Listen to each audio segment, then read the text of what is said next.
Hey everyone, welcome to Doyle's Garage Vacation Edition. Vacation is different for everybody. For me, it is about traveling over 2,500 miles to go get a car. And everyone's dream about finding something in a barn or in a garage, well, that's what I got. It's actually this. This is a Corvette. That's my brother. I wasn't even born yet. That car has been sitting in the garage for over 40 years, and my job is to go get it.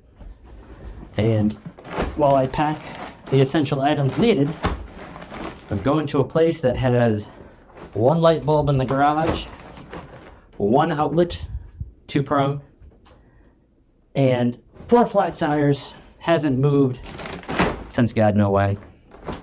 And I have to bring things like a gigantic winch plate, about a 1/4-inch steel, my tools, some clothes,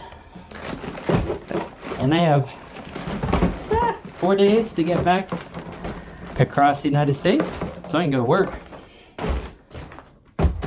People would say, why don't you just ship it? Why don't you just trailer it? And I went through all those options.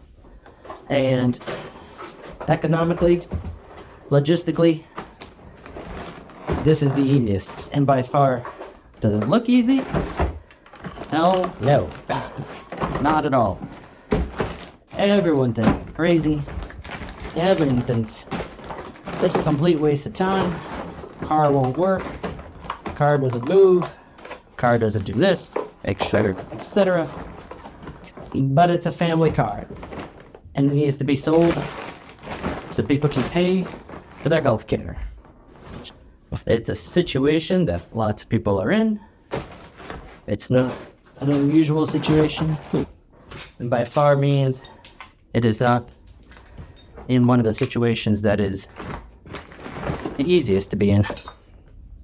But here I am, packing tools into a suitcase, hoping to God they arrived at my destination without being pilfered or taken. So, yeah. And it's gonna rain. And it's probably going to be humid. Probably gonna suck. But that's why I'm packing everything I can into a suitcase to load it up and hopefully get to my destination, to get it on a trailer, take it in a truck, and bring it across country. And the best part is, I'm gonna show you the whole shebang. So, let's get ready, get to the airport. Let's get some closest to the I gotta weigh this, wheels up. See you soon.